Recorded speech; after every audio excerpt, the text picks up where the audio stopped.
नमस्कार नाशिककर, गणपती बाप्पा मोरया. चला आज आपण चाललोय नाशिकमधील एका अशा पवित्र आणि दिव्य ठिकाणी जिथे एकाच ठिकाणी 9 ग्रहांचा अनोखा संगम पाहायला मिळतो.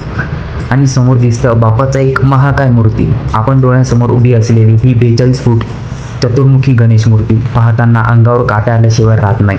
दक्षिण भारतीय शिल्पकलेचा हा अद्भुत नमुना पाहण्यासाठी आणि बाप्पाच्या चारही चेहऱ्यांचे दर्शन घेऊन स्वतःला धन्य करण्यासाठी लोक लांबून लांबून येतात. याच परिसरात 9 ग्रहांची 9 स्वतंत्र मंदिरं तर आहेत, पण सोबतीला येथे श्री गुरुदत्त, श्री स्वामी समर्थ, देवो के देव महादेव, माता भवानी आणि संकटमोचन मारुतीरायांचे देखील सुंदर मंदिर आहे. एकाच ठिकाणी या सर्व देवांचे दर्शन घेतल्यावर मन अगदी प्रसन्न होऊन जातं.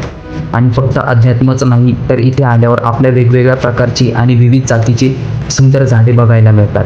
विशेष म्हणजे प्रत्येक झाडावर त्या झाडाचे नाव दिलेले आहे. निसर्ग आणि भक्तीचा हा नजारा खरंच डोळे भरून पाहण्यासारखा आहे. दर्शन घेण्यासाठी हे मंदिर सकाळी 7 ते रात्री 8 वाजेपर्यंत खुले राहते. माझ्या सांगण्यावरून एकदा तरी आपल्या संपूर्ण फॅमिलीसोबत येथे नक्की या. आणि हो, नाशिकमधील हे सुंदर ठिकाण नक्की कुठे आहे, कोणाकोणाला माहिती आहे, कमेंटमध्ये नक्की सांगा. व्हिडिओ आवडला असेल तर अकाउंटला फॉलो नक्की करा आणि तुमच्या सर्व मित्रांना शेअर करा. गणपती बाप्पा मोरया.